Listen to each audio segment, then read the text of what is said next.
मो नमस्कार ज्ञापन करे मो प्रिय भाई एवं भौणी माने मु आशा करुछि आपण माने समस्ते प्रभु जीशु ख्रीष्ट पवित्र अनुग्रह आनंद रे थिबे। हालेलुया। जो माने आनंदित नहति से माने टिके कहबे हालेलुया। हालेलुया। ठीक अछि। एथि मध्ये हम देखिबा को पाउछु कि हमर बड़ आज्ञा आनंदित नहति। ठीक अछि, हमें प्रार्थना करिवु ताकर सेही दुख को प्रभु आनंद रे परिणत करंतु। हालेलुया। तो चलंतु आमे प्रभुकर से पवित्र वाक्य निकट को जीवा पूर्व अल्प समय संक्षिप्त रे आमे समस्ते भाई एवं भौणी माने गुरुजन जो माने भी बसिछंती समस्ते आमे अल्प समय निजर चक्षु को बंद करिबा एवं से सत्य जीवित प्रभु जीशुकर पवित्र चरण तले निज समर्पण करी प्रार्थना करिबा। तापर आमे वाक्य निकट को जीवा। सर्वमंगलमय प्रभु एकमात्र जीवित पिता तुम्हारी पवित्र महानाम को आमे कोटि कोटि धन्यवाद करूछु। प्रभु जीशु का नाम रे तुम्हें आम मान को प्रभु दया करथिबा हेतु तुमर से महान नाम को आमे कोटि कोटि धन्यवाद करूछु। बापा तुमर से प्रेम अतुलनीय अटे, तुमर से दया प्रभु अप्रशंसनीय अटे। हालेलुया। प्रभु तुम्हारी पवित्र चरण तले प्रभु समर्पित तुम्हारी दया रे मते तुम्हें दया करियो बापा, तुम्हारी प्रेम रे तुम्हें आम समस्त को प्रेम करियो बापा, से धन्यवाद। ए स्थान रे प्रभु जेते समय मु उपस्थित रहिबी तुम्हारी वाक्य को प्रभु प्रचार करिबी। प्रभु तुम्हें मो अंतर रे कथा कह जेपरी माथ्यू लिखित सुसमाचार रे तुम्हें कहियछ। हाँ प्रभु तुम्हें ही वक्ता अट। पवित्र आत्मा इस स्थान रे प्रभु मु व्यवहार होबा पाई केवल तुम्हारी छोटिया दासटी अटे। प्रभु वास्तव रे प्रभु तुम्हें ही पवित्र आत्मा ए सभार वक्ता अट। तुम्हारी चरण तले हमर समस्त भार को समर्पण कलु। प्रभु जते सब उपस्थित अछंती समस्त हृदय को प्रभु तुम्हें परिष्कृत कर। आमे जेते समय भी अल्प समय तुमर से पवित्र वाक्य को सुनिबु आ सुनी कार्यकारी हेई परिबु तुम्हें दया कर। प्रभु एते बेले तुम हस्त रे समर्पण करूछु बापा। प्रभु जीशु को नाम रे तुम्हें सहायता कर। प्रभु चतुर्दिग परिस्थिति को जीशु को नाम रे सुस्थिर कर। प्रभु तुम्हें अनुग्रह कर, दया कर बोली प्रार्थना करी प्रभु जीशु को नाम रे प्रार्थना मागुछु। आमेन। हालेलुया। हालेलुया। मु आशा करछि आज आपण माने बेस खुशी रे अछंती आ से खुशी को लक्ष्य करी आमे बेसी समय नबा नहीं, कहीं कि ना एठी देखिबा को पाउछु कि जेते गुण आमे आसिलुनी हमर जो प्रोसेसन हैला सतरे बहुत खुशी लागला और बहुत आनंद लागला और बहुत समय भी सेथरे बीती जाईछि। आ मते बेसी समय वाक्य दबा पय समय मिली नहीं, तथापि मु चेष्टा करबी अल्प समय भितरे प्रभुकर वाक्य को प्रचार करी समाप्त करबा पय। हालेलुया। आज आपण माने काहे की खुशी अटंती। हालेलुया। आज आपण माने काहे की खुशी अटंती मो प्रिय माने कहे जणे कहंतु आज्ञा। प्रभु जीशु ख्रीष्ट आज जन्म होइथिले, सेति पई हमें आज आनंद मन रे ए स्थान रे आसी उपस्थित होई अछु। हालेलुया। किंतु हम पिला मानकर भी जन्मदिन हुए नहीं कि सेथिरे हमें खुशी होंती ना दुखित होंती? खुशी होंती। किंतु आम पिला मानकर जन्मदिन रा खुशी एवं प्रभु जीशु ख्रीष्टकर जन्मदिन खुशी निश्चिंत टिके अलगा हाँ ना नहीं? कहीं कि ना प्रभु जीशु ख्रीष्टकर जन्म मध्य अलगा, प्रभु जीशु ख्रीष्टकर प्रेम मध्य आम प्रेम ठारू अलगा, प्रभु जीशु ख्रीष्टकर आशीर्वाद मध्य समस्त ठारू अलगा अटे मो प्रिय माने। हालेलुया। जदि हमें देखिबा आम जगत रे आम मानक घरे आमे माने भी निजे मां पेटु जन्म होइछंती। हालेलुया। किंतु जदि हमें देखिबा आम घरे कोनी कोनी पिला माने मध्य अछंती, किंतु आम पिला मानकर कार्य कौन अटे, ड्रीम कौन अटे, स्वप्न कौन अटे? कई जने संक्षिप्त रे कहिबे कि जदि बा देखिबा आमे जागतिक जीवन रो जने मनुष्यर तार स्वप्न कौन थाए? आज्ञा कई जने कहिबे ବେଦ ଭାଇ କୁହନ୍ତୁ। ଆମର ଜାଗତିକ ହିସାବରେ ଗୋଟେ ସ୍ୱପ୍ନ ଥାଏ କି ହଁ ଯେ ଆମେ ମାନେ ବଡ ହେଲେ କେମିତି ଭଲ ଜବ୍ କରିବା, ହଁ ଭଲ ଇନକମ୍ କରିବା, ହଁ। ଆଉ ଗୋଟେ ବଡ ରିଚ୍ ପର୍ସନ୍ ହେବା, ହଁ। ଗୋଟେ ନାମ କମେଇବା, ସମାଜ ଆଗରେ ଗୋଟେ ନାଁ କମେଇବା। ଭାଇଙ୍କ ପାଇଁ ଗୋଟେ ଛୋଟିଆ କରତାଳି ହଉ ମୋ ପ୍ରିୟ ମାନେ ହାଲେଲୁୟା। ଯେତେବେଳେ ଆମ ପରିବାରରେ କେହି ଜନ୍ମ ହୁଅନ୍ତି ଆମର ଗୋଟେ ସ୍ୱପ୍ନ ଥାଏ କି ଆମେ ତାକୁ କଣ କରିବା, ଗୋଟେ ପୁଲିସ କରିବା, ନଚେତ୍ ଡକ୍ଟର କରିବା, ନହେଲେ ଗୋଟେ ବଡ ସେଲିବ୍ରିଟି କରିବା। ଏମିତି ଆମର ଜଗତ ଜୀବନରେ ଅନେକ ସ୍ୱପ୍ନ ଥାଏ, କିନ୍ତୁ ପ୍ରଭୁ ଯୀଶୁ ଖ୍ରୀଷ୍ଟ ଏ ଜଗତକୁ ଆସିଲେ ଆମ ମାନଙ୍କ ଠାରୁ ତାଙ୍କର ଯୋଜନା କଣ ଅଟେ, ଭିନ୍ନ ଅଟେ। ହାଲେଲୁୟା। ପ୍ରଥମେ ମୁଁ ଆପଣଙ୍କୁ ଗୋଟିଏ କଥା କହିବା ପାଇଁ ଯାଉଛି। ପ୍ରଭୁ ଯୀଶୁ ଖ୍ରୀଷ୍ଟ ଯେତେବେଳେ ଏ ଜଗତକୁ ଆସିଲେ, ପ୍ରଭୁ ଯୀଶୁ ଖ୍ରୀଷ୍ଟ ଆସିବାର 700 ବର୍ଷ ପୂର୍ବରୁ ତାଙ୍କର ଭବିଷ୍ୟତ ବକ୍ତା ମାନଙ୍କ ଦ୍ୱାରା ପରମେଶ୍ୱର କଣ କରିଥିଲେ, ଭବିଷ୍ୟବାଣୀ କରିଥିଲେ। କଣ ଭବିଷ୍ୟବାଣୀ କରିଥିଲେ ଟିକେ ଆମେ ଦେଖିବା। ଯିଶାୟ 7:14 ପଦକୁ ଟିକେ ଅଳ୍ପ ସମୟ ଆମେ ପଢିବା।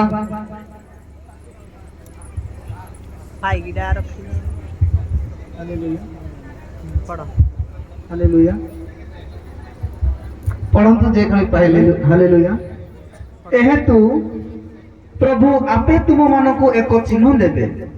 ଦେଖ, ଏକ କନ୍ୟା ଗର୍ଭବତୀ ହୋଇ ଏକ ପୁତ୍ର ପ୍ରସବ କରିବ ଓ ତାହାର ନାମ ଇମାଏଲ, ଆମ ମାନଙ୍କ ସହିତ ପରମେଶ୍ୱର ରଖିବ। ହାଲେଲୁୟା। ଦେଖନ୍ତୁ, ପ୍ରଭୁ ଯୀଶୁ ଖ୍ରୀଷ୍ଟ ଜନ୍ମ ହେବାର 700 ବର୍ଷ ପୂର୍ବେ କଣ କରିଥିଲେ, ପରମେଶ୍ୱର ଖାଲି ଯୀଶୁ ଭାବବାଦୀଙ୍କ ଦ୍ୱାରା ଯେ ଭବିଷ୍ୟବାଣୀ କରିଛନ୍ତି ତା ନୁହେଁ, ପରମେଶ୍ୱର ତାଙ୍କର ଅନେକ ଭବିଷ୍ୟତ ବକ୍ତା ମାନଙ୍କ ଦ୍ୱାରା କଣ କରିଛନ୍ତି, ଭିନ୍ନ ଭିନ୍ନ ପ୍ରକାରରେ ଭବିଷ୍ୟବାଣୀ କରିଛନ୍ତି। ଯେମିତିକି ବିଲିୟମ ଭବିଷ୍ୟତ ବକ୍ତା, ଜେରେମିୟ ଭବିଷ୍ୟତ ବକ୍ତା, ମିଖା ଭବିଷ୍ୟତ ବକ୍ତା, ଏମିତି ଅନେକ ପ୍ରଭୁଙ୍କର ଭବିଷ୍ୟବାଣୀ ବକ୍ତା ମାନେ ଅଛନ୍ତି ଯେ କି ପରମେଶ୍ୱରଙ୍କର ଜନ୍ମ ବିଷୟରେ ଭବିଷ୍ୟବାଣୀ କରିଥିଲେ। ହାଲେଲୁୟା। କିନ୍ତୁ ଆମେ ଏବେ ପ୍ରଭୁ ଯୀଶୁ ଖ୍ରୀଷ୍ଟଙ୍କ ଜନ୍ମ ବିଷୟରେ, ତାଙ୍କର ଆସିବା ପୂର୍ବରୁ ଭବିଷ୍ୟବାଣୀ ବିଷୟରେ ଜାଣିବାକୁ ପାଇଲେ। କିନ୍ତୁ ଏବେ ଆମେ ଦେଖିବା ପ୍ରଭୁ ଯୀଶୁ ଖ୍ରୀଷ୍ଟ କାହିଁକି ଜନ୍ମ ହେଲେ। ହାଲେଲୁୟା। ପ୍ରଭୁ ଯୀଶୁ ଖ୍ରୀଷ୍ଟ କାହିଁକି ଜନ୍ମ ହେଲେ। ହାଲେଲୁୟା। ଟିକେ ବାହାର କରିବା ମାଥିଉ ଲିଖିତ ସୁସମାଚାର 1:21 ପଦ ଟିକେ ପଢିବା କେହି ଜଣେ। ସେ ପୁତ୍ର ପ୍ରସବ କରିବେ ଆଉ ତୁମ୍ଭେ ତାହାଙ୍କ ନାମ ଯୀଶୁ ଦେବ, କାରଣ ସେ ଆପଣା ଲୋକମାନଙ୍କୁ ସେମାନଙ୍କର ସମସ୍ତ ପାପରୁ ପରିତ୍ରାଣ କରିବେ। ହାଲେଲୁୟା। ମୋ ପ୍ରିୟ ମାନେ, ପ୍ରଭୁ ଯୀଶୁ ଖ୍ରୀଷ୍ଟ କଣ କରିବା ପାଇଁ ଏ ଜଗତକୁ ଆସିଥିଲେ, ତାଙ୍କର ଲୋକମାନଙ୍କୁ ପରିତ୍ରାଣ ଦେବା ପାଇଁ। ହାଲେଲୁୟା। ହାଲେଲୁୟା। ଏଠି କେତେ ଜଣ ଆମେ ପ୍ରଭୁ ଯୀଶୁଙ୍କର ଲୋକ ବସିଛନ୍ତି, ଦୟା କରିକି ଟିକେ ହାତ ଉଠେଇବା। ମୋ ପ୍ରିୟ ମାନେ, 10 ମିନିଟ ସମୟ ନେବି, ବେଶୀ ସମୟ ଏଠି ମୁଁ ବାକ୍ୟ ପ୍ରଚାର କରିବି ନାହିଁ। ହାଲେଲୁୟା। ପ୍ରେଜ୍ ଦ ଲର୍ଡ। ବହୁତ ଖୁସି ଲାଗୁଛି। ଆଉ କେଉଁମାନେ ପ୍ରଭୁ ଯୀଶୁଙ୍କ ସନ୍ତାନ ନୁହନ୍ତି ବୋଲି ମନେ କରୁଛନ୍ତି, ଟିକେ ହାତ ଟେକିବେ, ମୁଁ ଟିକେ ଦେଖିବା ପାଇଁ ଚାହୁଁଅଛି। ଆଚ୍ଛା, ଏଠି ସମସ୍ତେ ପ୍ରଭୁଙ୍କୁ ପାଇଛନ୍ତି କି? ଆଜ୍ଞା, ଥ୍ୟାଙ୍କ ୟୁ। ପ୍ରଭୁ ଆଶୀର୍ବାଦ କରନ୍ତୁ। ହାଲେଲୁୟା। ହାଲେଲୁୟା। ପ୍ରଥମେ ଆମେ ଦେଖିଲେ ଜାଗତିକ ଜୀବନରେ ଜଣେ ମନୁଷ୍ୟ ଏ ସଂସାରର ଗୋଟେ ନାମୀ ଦାମୀ ଲୋକ ହେବା ପାଇଁ ଚେଷ୍ଟା କରେ, ଗୋଟେ ସେଲିବ୍ରିଟି ହେବା ପାଇଁ ଚେଷ୍ଟା କରେ, ପୁଲିସ ହେବା ପାଇଁ ଚେଷ୍ଟା କରେ, ତହସିଲଦାର ହେବା ପାଇଁ ଚେଷ୍ଟା କରେ, ନେତା ହେବା ପାଇଁ ଚେଷ୍ଟା କରେ। କିନ୍ତୁ ଆମେ ଏଠି ଦେଖୁଅଛେ ପ୍ରଭୁ ଯୀଶୁ ଖ୍ରୀଷ୍ଟ ଜନ୍ମ ହେଉଛନ୍ତି କଣ ପାଇଁ, ଆପଣାର ଲୋକମାନଙ୍କୁ ତାଙ୍କର ପାପରୁ ଉଦ୍ଧାର କରିବା ପାଇଁ। ମୋ ପ୍ରିୟ ମାନେ, ହାଲେଲୁୟା। ହାଲେଲୁୟା। ଆଉ ଗୋଟେ କଥା କଣ କହୁଛନ୍ତି, ସେ ଆପଣା ଲୋକମାନଙ୍କୁ ହିଁ ପ୍ରଭୁଙ୍କ ନାମରେ ଉଦ୍ଧାର କରିବେ। ଆଉ ଥରେ କେହି ଜଣେ ସେଇ ଶବ୍ଦକୁ ପଢନ୍ତୁ। ସେ ପୁତ୍ର ପ୍ରସବ କରିବେ, ଆଉ ତୁମ୍ଭେ ତାହାଙ୍କ ନାମ ଯୀଶୁ ଦେବ। ଦେଖନ୍ତୁ ମୋ ପ୍ରିୟ ମାନେ, ଟିକେ ଶୁଣନ୍ତୁ। ଛୋଟିଆ ବିଷୟ ଗୋଟେ ଟୁଇଷ୍ଟ ବିଷୟ ରଖାଯାଇଅଛି। ଯଦି ଆପଣ ପ୍ରଥମରୁ ଶୁଣୁନାହାନ୍ତି ତାହେଲେ କିଛି ବୁଝିପାରିବେ ନାହିଁ। ସେଇଠୁ ଆଉ ଥରେ ପଢନ୍ତୁ। ସେ ପୁତ୍ର ପ୍ରସବ କରିବେ ଆଉ ତୁମ୍ଭେ ତାହାଙ୍କ ନାମ ଯୀଶୁ ଦେବ। ହାଲେଲୁୟା। ତୁମେ ପୁତ୍ର ପ୍ରସବ କରିବ, ତାହାଙ୍କ ନାମ ଯୀଶୁ ଦେବ। ତାପରେ କାରଣ ସେ ଆପଣା ଲୋକମାନଙ୍କୁ ସେମାନଙ୍କ ସମସ୍ତ ପାପରୁ ପରିତ୍ରାଣ କରିବେ। ଆଜ୍ଞା ସେଠି କଣ ଲେଖା ଯାଇଛି? ସମସ୍ତଙ୍କୁ ପରିତ୍ରାଣ କରିବେ ନା ଆପଣା ଲୋକମାନଙ୍କୁ ପରିତ୍ରାଣ କରିବେ? ରାସ୍ତା ଉପରେ ବସିଥିବା ମୋର ଯୁବା ଭାଇ ମାନେ ଟିକେ ଧ୍ୟାନ କରିବେ। ମୁଁ ବେଶୀ ସମୟ ନେବିନି। ମୁଁ ଜାଣିଛି ଏ ହଉଛି ପ୍ରଭୁ ଯୀଶୁ ଖ୍ରୀଷ୍ଟଙ୍କର ଜନ୍ମ ଉତ୍ସବ। ଏଠି ଲୋକମାନେ ଗୀତ ଏବଂ ଡ୍ୟାନ୍ସ କୁ କଣ କରିଥାନ୍ତି? ଅଧିକ ଗୁରୁତ୍ୱ ଦେଇଥାନ୍ତି। ହାଲେଲୁୟା। କିନ୍ତୁ ମୁଁ ବେଶୀ ସମୟ ନେବିନି। ମୁଁ ଚାହୁଁଛି ଆପଣମାନେ 10 ମିନିଟ ବସନ୍ତୁ, କିନ୍ତୁ ମୁଁ କିଛି କହୁଅଛି ତାକୁ ଟିକେ ଶୁଣନ୍ତୁ। ହାଲେଲୁୟା। ହାଲେଲୁୟା। ମୋର ପ୍ରଥମ କଥା ହେଲା, ଆମ ଜାଗତିକ ଜୀବନରେ ଆମେ ଯେତେବେଳେ ବି ଏ ଭୂପୃଷ୍ଠକୁ ଆମର ପିଲାମାନେ ଜନ୍ମ ହୋଇଥାନ୍ତି, ଆମ ମାନଙ୍କର ଗୋଟେ ସ୍ୱପ୍ନ ଥାଏ କି ତାକୁ ଆମେ ଗୋଟେ ସେଲିବ୍ରିଟି କରିବା, ତାକୁ ଗୋଟେ ଆମେ ଗଭର୍ଣ୍ଣମେଣ୍ଟ ଚାକିରିଆ କରିବା, ତାକୁ ଆମେ ପୋଲିସ କରିବା, କିମ୍ବା ତାକୁ ଆମେ କୌଣସି ଏକ ଉଚ୍ଚ ପଦବୀରେ ରଖିବା। ହାଲେଲୁୟା। ହାଲେଲୁୟା। କିନ୍ତୁ ପ୍ରଭୁ ଯୀଶୁ ଖ୍ରୀଷ୍ଟଙ୍କର ଜନ୍ମ ଯଦି ଆମେ ଦେଖୁଛେ, ସେ ଆପଣାର ଲୋକମାନଙ୍କୁ କଣ କରିବା ପାଇଁ ଆସିଥିଲେ? ଉଦ୍ଧାର କରିବା ପାଇଁ। ଏଠି ସେ ଲେଖିନାହାନ୍ତି ଯେ ସମସ୍ତଙ୍କୁ ଉଦ୍ଧାର କରିବେ ବୋଲି। ଏଠି ଲେଖିଛନ୍ତି କଣ? ସେ ଆପଣାର ଲୋକମାନଙ୍କୁ କଣ କରିବେ? ଉଦ୍ଧାର କରିବେ। ହାଲେଲୁୟା। ହେଲେ ଆପଣାର ଲୋକ ହବା ପାଇଁ ଆପଣଙ୍କୁ ତ କଣ କରିବାକୁ ପଡିବ? ଆଜ୍ଞା ଆପଣାର ଲୋକ ହବା ପାଇଁ ହେଲେ ଯୀଶୁଙ୍କର ଆମେ କଣ କରିବାକୁ ପଡିବ? ଆଜ୍ଞା ଥ୍ୟାଙ୍କ ୟୁ। ଆଉ ଭାଇ କେହି କହିବେ ପ୍ରଭୁଙ୍କର ସନ୍ତାନ ହେବା ପାଇଁ ଆମେ କଣ କରିବାକୁ ପଡିବ? ବିଶ୍ୱାସ କରିବାକୁ ପଡ଼ିବ। ପ୍ରାଇଜ୍ ଦ ଲର୍ଡ। ସର୍ବପ୍ରଥମେ ଆମେ ପ୍ରଭୁ ଯୀଶୁ ଖ୍ରୀଷ୍ଟଙ୍କୁ ବିଶ୍ୱାସ କରିବାକୁ ପଡିବ। ଆଉ କଣ ବୋଲି ବିଶ୍ୱାସ କରିବାକୁ ପଡିବ? ପ୍ରଭୁ ଯୀଶୁ ଖ୍ରୀଷ୍ଟ ମୋର ଉଦ୍ଧାର ପାଇଁ ସେ ଜନ୍ମ ଗ୍ରହଣ କରିଅଛନ୍ତି ମୋ ପ୍ରିୟ ମାନେ। ହାଲେଲୁୟା। ଏ ହେଉଛି ପ୍ରଥମ ବିଷୟ। ଯଦି ଆମେ ଦେଖିବା ଯୋହନ 1:12 ପଦକୁ ଟିକେ କେହି ଜଣେ ପଢିବେ। ରେଫରେନ୍ସ ସହିତ ଦଉଛି କାହିଁକି ନା ଆଗକୁ ବହୁତ ବିଷୟ କହିବାର କଥା, କିନ୍ତୁ ଯେହେତୁ ଏ ସ୍ଥାନରେ ଅଳ୍ପ ସମୟ ବାକ୍ୟ ପ୍ରଚାର ପାଇଁ ସମୟ ମିଳିଛି, ସେଥିପାଇଁ ଆମେ 10ରୁ 15 ମିନିଟ ଭିତରେ ସମାପ୍ତ କରିବା ପାଇଁ ଚେଷ୍ଟା କରିବା। ହାଲେଲୁୟା। ମାତ୍ର ଯେତେ ଲୋକ ତାହାଙ୍କୁ ଗ୍ରହଣ କଲେ, ଅର୍ଥାତ୍ ଯେଉଁମାନେ ତାହାଙ୍କ ନାମରେ ବିଶ୍ୱାସ କଲେ, ସେ ସମସ୍ତଙ୍କୁ ସେ ଈଶ୍ୱରଙ୍କ ସନ୍ତାନ ହେବା ନିମନ୍ତେ ଅଧିକାର ଦେଲେ। ହାଲେଲୁୟା। ମୋ ପ୍ରିୟ ମାନେ, ଯେତେବେଳେ ଜଣେ ପ୍ରଭୁ ଯୀଶୁ ଖ୍ରୀଷ୍ଟଙ୍କୁ ଉଦ୍ଧାରକର୍ତ୍ତା ଭାବେ ଗ୍ରହଣ କରିବ, ସେ ହିଁ ପ୍ରଭୁ ଯୀଶୁ ଖ୍ରୀଷ୍ଟଙ୍କର ସନ୍ତାନ ହେବ। ଆଉ ସେତେବେଳେ ହିଁ ଜଣେ କଣ ହେଇପାରିବ? ପ୍ରଭୁ ଯୀଶୁ ଖ୍ରୀଷ୍ଟଙ୍କ ଅନୁଗ୍ରହରେ ସେ ସମସ୍ତ ପାପରୁ ମୁକ୍ତି ପାଇପାରିବ। ହାଲେଲୁୟା। ସାଲ୍ଭେସନ୍ ପାଇପାରିବ। ମୋ ପ୍ରିୟ ମାନେ, ମୁଁ ଆଜି ଆପଣମାନଙ୍କୁ ଗୋଟିଏ କଥା କହିବା ପାଇଁ ଚାହୁଁଅଛି। ଜାଗତିକ ଜୀବନରେ ଆପଣ ଯେତେ ବଡ ସେଲିବ୍ରିଟି ହୁଅନ୍ତୁ ନା କାହିଁକି, ଯେତେ ବଡ ଉଚ୍ଚ ପଦବୀର ଲୋକ ହୁଅନ୍ତୁ ନା କାହିଁକି, ଯଦି ଆପଣଙ୍କ ପାଖରେ ଯୀଶୁ ନାହାନ୍ତି, ଯଦି ଆପଣଙ୍କ ଜୀବନରେ ଯୀଶୁ ନାହାନ୍ତି, ତାହେଲେ ଆପଣ କେବେ ବି ପାପର ଭାରରୁ ମୁକ୍ତ ହେଇପାରିବେ ନାହିଁ। ହାଲେଲୁୟା। ମୋ ପ୍ରିୟ ମାନେ, ଗୋଟେ ଛୋଟିଆ ଉଦାହରଣ ଦଉଛି ଏ କଥାକୁ ବୁଝିବା ପାଇଁ। ଉଦାହରଣ ସ୍ୱରୂପ ଆପଣ ଜଣେ ସେଲିବ୍ରିଟିକୁ ନିଅନ୍ତୁ। ହାଲେଲୁୟା। ଟିକେ ବିରୁ ଭାଇ ଉପରକୁ ଆସିବେ।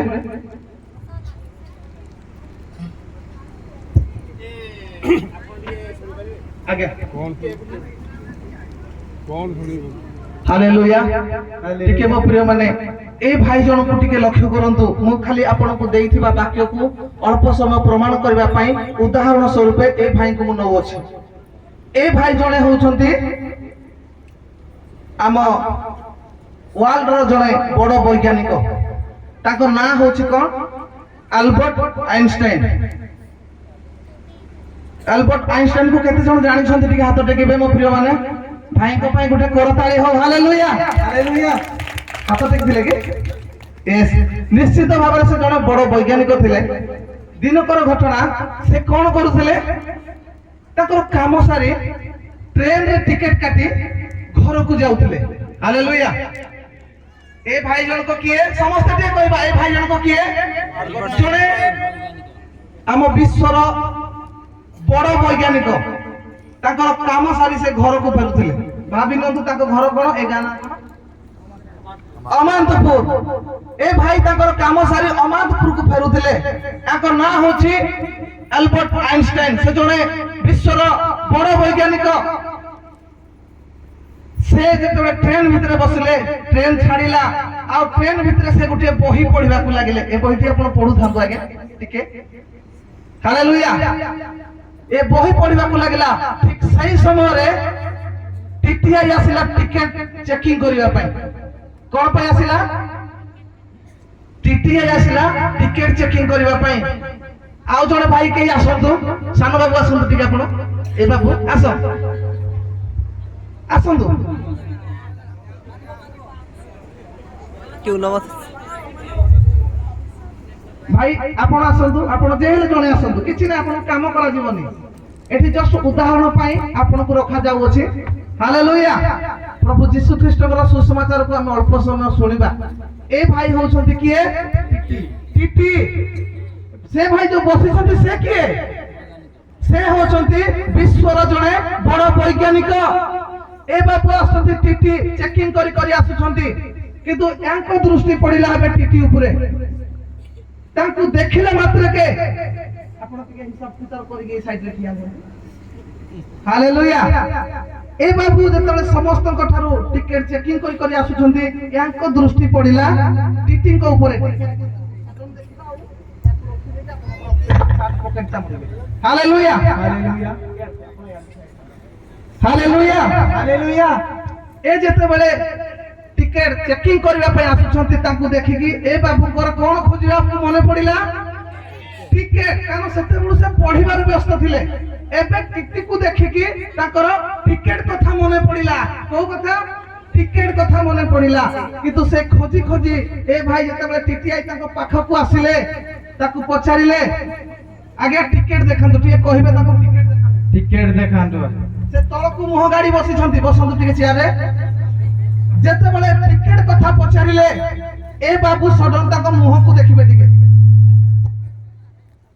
ताकर मुह को देखिला परे आपण तो जोडे बड़ वैज्ञानिक आज्ञा टिकट किछि दरकार अरे आपण तो बड़ वैज्ञानिक आज्ञा टिकट किछि दरकार नै हालेलुया देखो तो एठे किछि उदाहरण द पे चाहूची ए भाई जेते बेले टीटीआई अल्बर्ट आइंस्टाइन को देखुछंती ताको देखि कोन होछंती चमकी पडुछंती अरे आते बड़ लोक आ ट्रेन रे आगे टिकट किछि दरकार नै काहे कि ना जागतिक जीवन रे ये बहुत बड़ नाम कमाई छी हालेलुया टिकट ताळे मारिबा ए भाई को पई होई समय मो अपना मन को अल्प समय कहबा पई चाहे जागतिक जीवन रे एते बड़ नाम कमाई छंती एको टिकट भी दरकार पडुनी टिटी छाडी दउची हालेलुया याको कौन सी जिनिस दरकार पड़बनी गाड़ी भी फ्री जुआरे जीवा ताको तेल भी फ्री काहे कि ना जागतिक जीवन रे ये गोटे निजको गोटे ब्रांड बनै नै छथि हालेलुया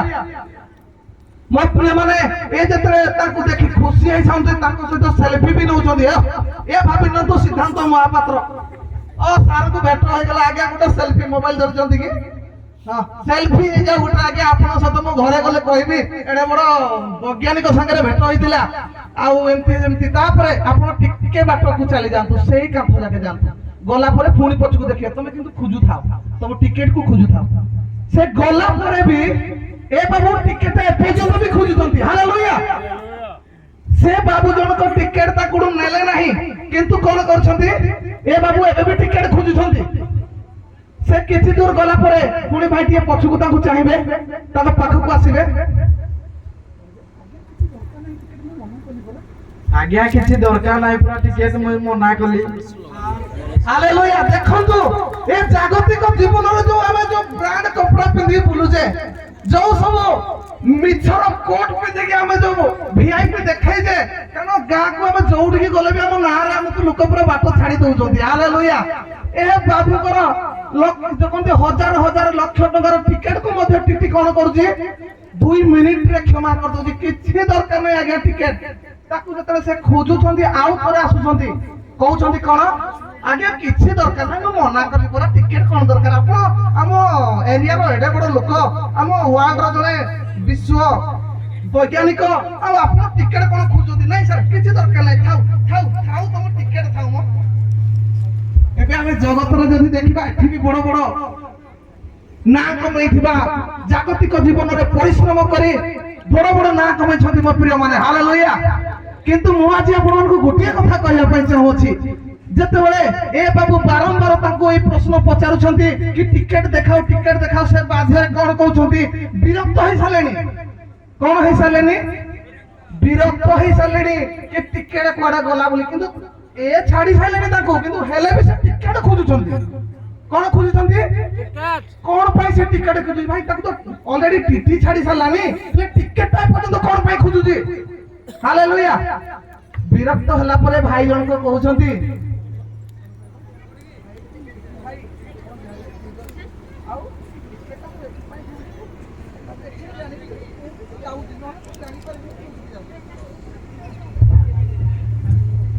ଟିଟି ଭାଇ ଆପଣ ଜାଣିପାରିଲେ ଆଉ ମୁଁ କୋଉଠିକି ଯାଉଛି, କଣ ପାଇଁ ଯାଉଛି, କୁଆଡେ ଯାଉଛି ଆପଣ ଗାଡି କହିବେ ନାହିଁ।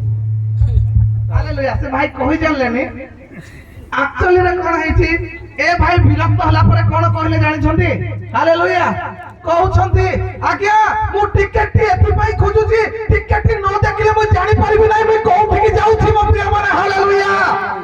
କାରଣ ସାଂସାରିକ ଜୀବନରେ ଏ ବାବୁ ଏତେ ପରିଶ୍ରମ କରିଛନ୍ତି, ସାଂସାରିକ ଜୀବନରେ ଏତେ କଷ୍ଟ କରିଛନ୍ତି, ଯୋଉଠିକି ସେ ଟିକେଟ କୋଉଠି ଛାଡି ଦେଇଛନ୍ତି ବି ତାଙ୍କର ମନେ ନାହିଁ।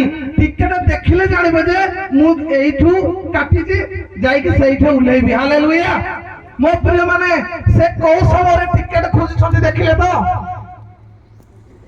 ମୁଁ ଆଜି ଆପଣମାନଙ୍କୁ ଗୋଟିଏ କଥା କହିବା ପାଇଁ ଚାହୁଁଛି, ଆପଣଙ୍କୁ ମାନେ ଜଣାଇବା ପାଇଁ ଚାହୁଁଛି, ଜାଗତିକ ଜୀବନରେ ଆପଣ ଯେତେ ବଡ ସେଲିବ୍ରିଟି ହୋଇଥାନ୍ତୁ, ଜାଗତିକ ଜୀବନରେ ଆପଣ ଯେତେ ବଡ ବୈଜ୍ଞାନିକ ବି ହେଇଥାନ୍ତୁ, ଜାଗତିକ ଜୀବନରେ ଆପଣ ଯେତେ ବଡ ନାଁ କମେଇଥାନ୍ତୁ, ସେଇ ନାଁ ଦ୍ୱାରା କେବେ ହେଲେ ଆପଣ ସ୍ୱର୍ଗକୁ ଯାଇପାରିବେ କି? ଭାଇ ସତ କୁହନ୍ତୁ। ଆପଣ ମୁଁ ଏଟେ ପ୍ରଭୁଙ୍କର ଜଣେ ଚାକର, ମୋର ଏଟେ ପଦବୀ ବଡ ନୁହେଁ। ଆପଣ ଭାବୁଥିବେ ମୁଁ କୋଟ ଫୋଟ ପିନ୍ଧିଛି, ଏ ଭାଇ ମତେ ସବୁ ଫ୍ରିରେ ଗିଫ୍ଟ ଦେଇଛନ୍ତି। ହାଲେଲୁୟା। ମୋର ପାଳକ ଅନିଲ ଆଜ୍ଞା। ହାଲେଲୁୟା। ତ ଏହା ସବୁ ବଡ ବଡ ଭାବନ୍ତୁ ନାହିଁ। ମୁଁ ଆପଣଙ୍କୁ କହିବା ପାଇଁ ଚାହୁଁଛି, କେହି ପଦବୀ ନେଇକି ସ୍ୱର୍ଗ ରାଜ୍ୟରେ କେବେ ବି ପ୍ରବେଶ କରିପାରିବ ନାହିଁ। କାହିଁକି? କାହିଁକି ନା ସ୍ୱର୍ଗକୁ ଯିବାକୁ ହେଲେ ଯୀଶୁଙ୍କର ଟିକେଟ ଆପଣଙ୍କ ପକେଟରେ ଥିବା ଦରକାର। ଯଦି ଯୀଶୁଙ୍କର ଟିକେଟ ଆପଣଙ୍କ ପକେଟରେ ନାହିଁ, ଆପଣ ଯେତେ ବଡ ଜାଗତିକ ନାଁ କମେଇଥାନ୍ତୁ, ଆପଣଙ୍କୁ ସ୍ୱର୍ଗରେ ସ୍ଥାନ ନାହିଁ ମୋ ପ୍ରିୟ ମାନେ। ସେଠି ଆପଣଙ୍କୁ ସାଇଡ କରି ଦିଆଯିବ। ଆପଣ ଜାଗତିକ ଜୀବନରେ ଯାହା ବି ହୁଅନ୍ତି ତା ସହିତ ଆପଣଙ୍କୁ ପ୍ରଭୁଙ୍କର ସନ୍ତାନ ହବା ନିହାତି ଆବଶ୍ୟକ ଅଟେ ମୋ ପ୍ରିୟ ମାନେ। ପ୍ରଭୁଙ୍କୁ ଗ୍ରହଣ କରିବା ପାଇଁ ଆପଣଙ୍କୁ ପଇସା ଲାଗିବ ନାହିଁ, ଯଥେଷ୍ଟ ଏତିକି ଖାଲି ଛୋଟିଆ ବିଶ୍ୱାସ କରିବାକୁ ପଡିବ। ନା ଆଜ୍ଞା ପ୍ରମୋଦ ଆଜ୍ଞାକୁ ଦେଖନ୍ତୁ, ଆଜ୍ଞା କେତେ ଟଙ୍କା ଦେଇକି ଯୀଶୁଙ୍କୁ ପାଖକୁ ଆସିଥିଲେ? ଆଜ୍ଞା କେତେ ଟଙ୍କା ଦେଇକି ଯୀଶୁଙ୍କ ପାଖକୁ ଆସିଥିଲେ? କିନ୍ତୁ ଫ୍ରିରେ ପାଇଛନ୍ତି ପ୍ରଭୁଙ୍କୁ। ପ୍ରେଜ୍ ଦ ଲର୍ଡ। ଆଜ୍ଞା ଫ୍ରିରେ ପାଇଛନ୍ତି ପ୍ରଭୁଙ୍କୁ ମୋ ପ୍ରିୟ ମାନେ। ଆଜି ବି ସମୟ ଅଛି ଆପଣମାନଙ୍କୁ କି ଆପଣମାନେ ମଧ୍ୟ ପ୍ରଭୁଙ୍କୁ ବିନା ମୂଲ୍ୟରେ ଗ୍ରହଣ କରନ୍ତୁ। ନିଶ୍ଚିନ୍ତ ସେଇ ବିନା ମୂଲ୍ୟରେ ପ୍ରଭୁ ଆପଣଙ୍କୁ ପରିତ୍ରାଣ ଦେଇଦେବେ ମୋ ପ୍ରିୟ ମାନେ। ଯଦି ଆଜି ଏତିକି ଆପଣମାନେ କରିପାରୁନାହାନ୍ତି, ନିଶ୍ଚିନ୍ତ ସେ ଶେଷ ଦିନରେ ଆପଣମାନେ ସେ ବାହାରେ ରହିଯିବେ, ଆଉ ଆପଣମାନଙ୍କୁ କେବେ ବି ସେ ସ୍ୱର୍ଗ ରାଜ୍ୟର ଗେଟ୍ ଭିତରକୁ ଏଣ୍ଟ୍ରି କରିବାକୁ ଦିଆଯିବ ନାହିଁ ମୋ ପ୍ରିୟ ମାନେ। ଏ ରହିଥିଲା ଆମ ଜାଗତିକ ଜୀବନର କାହାଣୀ। ଆମେ ଜଗତରେ ସବୁବେଳେ ମୋହ ମାୟା ଚିନ୍ତାରେ ଏତେ ବ୍ୟସ୍ତ ହେଇଯାଉ ଯେ ପ୍ରଭୁଙ୍କ ପାଖକୁ ଯିବା ପାଇଁ ଆମର ସମୟ ନଥାଏ। ହଁ ନା ନାଇଁ? ଆମେ ଜାଗତିକ ଜୀବନରେ ଏତେ ବ୍ୟସ୍ତ ହେଇଯାଇଥାଉ ଯେ ଆମେ ପ୍ରଭୁଙ୍କ ପାଖକୁ ଯିବା ପାଇଁ ବି ଆମର ସମୟ ନଥାଏ। କିନ୍ତୁ ଯେତେବେଳେ ଶେଷ ସମୟ ଆସେ, ସେତେବେଳେ ସେଇ ବୈଜ୍ଞାନିକ ଭଳିଆ କଣ କରନ୍ତି, କୋଉଠିକି ଯିବି, କୋଉଠି ସୁସ୍ଥ ପାଇବି, କୋଉଠିକି ଗଲେ ଭଲରେ ମୋ ପ୍ରାଣ ତ୍ୟାଗ ହବ, ସେ ସମୟରେ ଆଉ କିଛି ମଧ୍ୟ ନଥିବ। ମୋ ପ୍ରିୟମାନେ ଆଜି ପରମେଶ୍ୱର ଏ ବଡ଼ଦିନ କରିବାର କାରଣ କାହିଁକି ନା ଆଜି ଅନେକ ହଜାତ୍ମା ମାନେ ଅଛନ୍ତି ଯେଉଁମାନଙ୍କୁ ପରମେଶ୍ୱର ଆପଣଙ୍କ ହୃଦୟରେ ରହିବା ପାଇଁ ଚାହୁଁଛନ୍ତି। ମୋ ପ୍ରିୟମାନେ ଗୋଟିଏ ବିଷୟ ଆମେ ଦେଖିଲେ ପରମେଶ୍ୱରଙ୍କର ଅତୀତ ବିଷୟକୁ ଦେଖିଲେ ପରମେଶ୍ୱର କରିଥିବା ଭବିଷ୍ୟବାଣୀକୁ ମଧ୍ୟ ଆମେ ଦେଖିଲେ ପ୍ରଭୁ ଯୀଶୁ ଖ୍ରୀଷ୍ଟ କିଭଳି ଭାବରେ ଜନ୍ମ ହେଲେ ଯଦି ଆମେ ଦେଖିବା ମାଥ୍ୟୁ 1:18 ଯଦି ପଢିବା ଜାଣିପାରିବା। କିନ୍ତୁ ଆମେ ଏବେ ଦେଖିବା ପ୍ରଭୁ ଯୀଶୁ ଖ୍ରୀଷ୍ଟକୁ ଆପଣମାନଙ୍କୁ ବିଶ୍ୱାସ କରିବାକୁ ପଡିବ, ତେବେ ହିଁ ଆପଣମାନେ ଏହି ସ୍ଥାନରେ ଉତ୍ତମ ଭାବରେ ପ୍ରଭୁ ଯୀଶୁଙ୍କର ଜଣେ ସନ୍ତାନ ହେଇପାରିବେ। ମୋ ପ୍ରିୟମାନେ ଦ୍ୱିତୀୟ ବିଷୟ ଖାଲି ଅଳ୍ପ ସମୟ ଆମେ ପ୍ରଭୁ ଯୀଶୁଙ୍କର ଜନ୍ମ ବିଷୟରେ ପଢିବା, ତାପରେ ଆମେ ସମାପ୍ତ କରିବା। ହାଲେଲୁୟା। ଲୁକ ଲିଖିତ ସୁସମାଚାର 2:11 ପଦ ଉଠିଏ ପଢି ସମାପ୍ତ କରିବା ଭାଇ।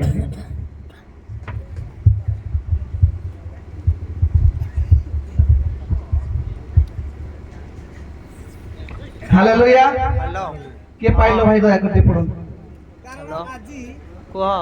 ଦାଉଦଙ୍କ ନଗରରେ ତୁମମାନଙ୍କ ନିମନ୍ତେ ତ୍ରାଣକର୍ତ୍ତା ଜନ୍ମଗ୍ରହଣ କରିଅଛନ୍ତି। କଣ ଆଜି ଦାଉଦଙ୍କ ନଗରରେ ତ୍ରାଣକର୍ତ୍ତା ଜନ୍ମ ଗ୍ରହଣ କରିଛନ୍ତି। ମୋ ପ୍ରିୟ ମାନେ ଖାଲି ଏଟା ଦାଉଦଙ୍କ ନଗରରେ ନୁହେଁ, ଆଜ୍ଞା ହଁ ଆଜି ଭାବି ନିଅନ୍ତୁ ଆପଣ ମାନଙ୍କ ପାଇଁ ବୋଲି ଅନିଲ ଭାଇ ଜବରଦସ୍ତି ଯୀଶୁ ଖ୍ରୀଷ୍ଟ ଏଠି ଜନ୍ମ କରିଛନ୍ତି ଆପଣ ମାନଙ୍କୁ। ହାଲେଲୁୟା। ଭାବନ୍ତୁନି ଖାଲି 25 ତାରିଖରେ ପ୍ରଭୁ ଯୀଶୁ ଖ୍ରୀଷ୍ଟ ଜନ୍ମ ହୋଇଛନ୍ତି, ବାଇବଲରେ କୋଉଠି ବି ଉଲ୍ଲେଖ ନାହିଁ ଆଉ ସେ 25 ତାରିଖରେ ହିଁ ଜନ୍ମ ହୋଇଛନ୍ତି ବୋଲି। ଆଉ ନିଶ୍ଚିତ ଭାବରେ ସେ ଜନ୍ମ ହବାର ଡେଟ୍ ବି ଅଛି, କିନ୍ତୁ ସେଇଟା କ୍ଲିୟର ନୁହେଁ। ଇତିହାସ ପୁସ୍ତକରେ ସେଟା ଲେଖା ଅଛି। କିନ୍ତୁ ମୋ ପ୍ରିୟମାନେ ଆଜି ଯଦି ଭାଇ ଏତେ ପରିଶ୍ରମ କରି ଏ ସ୍ଥାନରେ କରିଛନ୍ତି এই জন্ম উৎসবକୁ ପାଳନ କରିବା ପାଇଁ ଆପଣମାନଙ୍କ ପାଇଁ, ତ ମୋ ପ୍ରିୟମାନେ ଯେଉଁମାନେ ପ୍ରଭୁଙ୍କୁ ବିଶ୍ୱାସ କରିବା ପାଇଁ ଚାହୁଁଛନ୍ତି ଏବେ ସମୟ ଅଛି, ବିଶ୍ୱାସ କରି ନିଅନ୍ତୁ। ଆଉ ପ୍ରଭୁ ଆପଣଙ୍କ ହୃଦୟରେ ଜନ୍ମ ନେବା ପାଇଁ ଚାହୁଁଛନ୍ତି। ମୋ ପ୍ରିୟମାନେ ଯଦି ଆପଣମାନେ ସେ ବିଷୟକୁ ପଢିବେ, ବସା ଘରେ ସେମାନଙ୍କ ପାଇଁ ସ୍ଥାନ ନଥିଲା। ଆଜି ବି ପ୍ରଭୁ ଯୀଶୁ ଖ୍ରୀଷ୍ଟ ଆପଣମାନଙ୍କ ହୃଦୟରେ ସ୍ଥାନ ଚାହୁଁଛନ୍ତି। ଯଦି ଆପଣମାନେ ସେଇ ପ୍ରଭୁଙ୍କୁ ଉଦ୍ଧାରକର୍ତ୍ତା ବୋଲି ଗ୍ରହଣ କରିବେ, ଆଜି ଏହି ସମୟରେ ହିଁ ପ୍ରଭୁ ଆପଣଙ୍କ ହୃଦୟରେ ଜନ୍ମ ନେବେ। ମୋ ପ୍ରିୟମାନେ ହାଲେଲୁୟା। ଏଠି ବି ସବୁ ଆପଣମାନଙ୍କୁ କହି ରଖୁଅଛି, ଆଜି ଆପଣମାନେ ଠିକ ସନ୍ଧ୍ୟା ସମୟରେ ପ୍ରଭୁଙ୍କର এই ସୁସମାଚାରକୁ ଶୁଣୁଛନ୍ତି, ଠିକ ସେହି ସମୟରେ ପ୍ରଭୁ ଯୀଶୁ ଖ୍ରୀଷ୍ଟଙ୍କର ଜନ୍ମ ସମୟରେ ବି ଲୋକମାନେ ଶୀତରେ ବହୁତ କଷ୍ଟ ପାଉଥିଲେ। ମେଷ ଶାବକ ମାନେ ଜଗିଥିଲେ, ଦୂତ ମାନେ ସେମାନଙ୍କ ସଙ୍ଗରେ ଥିଲେ। ଅନେକ ବିଷୟ ଅଛି ମୋ ପ୍ରିୟ ମାନେ, ଯଦି ଆମେ ସେ ବିଷୟକୁ ଆଲୋଚନା କରିବା ତାହେଲେ ସମୟ ବହୁତ ବିଳମ୍ବ ହେଇଯିବ, କାହିଁକି ନା ବାରମ୍ବାର କୁହାଗଲାଣି। ସେତିକିରେ ଆମେ ଅଳ୍ପ ଟିକେ ମେସେଜ ରଖିବା। ହାଲେଲୁୟା। ତ ମୋ ପ୍ରିୟ ମାନେ ଏତେବେଳେ এই ପଠିତ ବାକ୍ୟ ଦ୍ୱାରା ପ୍ରଭୁ ଆପଣମାନଙ୍କୁ ଏବଂ ମତେ ଆଶୀର୍ବାଦ କରନ୍ତୁ। Thank you. ସମସ୍ତେ ମୋ ପ୍ରିୟ ମାନେ ହାଲେଲୁୟା ହାଲେଲୁୟା।